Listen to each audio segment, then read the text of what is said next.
தேர்தல் செயல்முறைகளை எளிதாகவும் நம்பகமானதாக மற்றும் வெளிப்படைத் தன்மையுடனும் மாற்ற இந்திய தேர்தல் ஆணையம் கடந்த 6 மாதங்களில் 28 புதிய முன்னெடுப்புகளை மேற்கொண்டுள்ளது. இந்த முன்னெடுப்புகளானது 6 பகுதிகளாக பிரிக்கப்பட்டுள்ளது. அரசியல் கட்சிகளுடனான இணைந்த செயல்பாடுகள், தேர்தல் முறைகளுக்கான தூய்மைப்படுத்துதல், தொழில்நுட்பத்தின் பயன்பாடு, வாக்காளர் பட்டியலின் துல்லியம், வாக்களிப்பதை எளிதாக்குதல் மற்றும் திறன் மேம்பாடு ஆகியனவாகும். இந்த காணொலியில் இன்று வாக்குச்சாவடியில் இருந்து 100 மீட்டர் தொலைவிற்கு அப்பால் வேட்பாளர்கள் தங்களது பூத்துகள் அமைப்பது பற்றி பேசலாம்.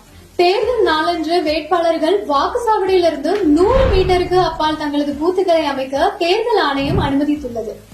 இந்த வேட்பாளர்கள் பூத்துகள் மூலம் ஆணையத்தால் வழங்கப்பட்ட அதிகாரப்பூர்வ வாக்காளர் தகவல் சீட்டுகளை எடுத்து செல்லாத வாக்காளர்களுக்கு அதிகாரப்பூர்வமற்ற அடையாள சீட்டுகளை வழங்க உதவ முடியும்.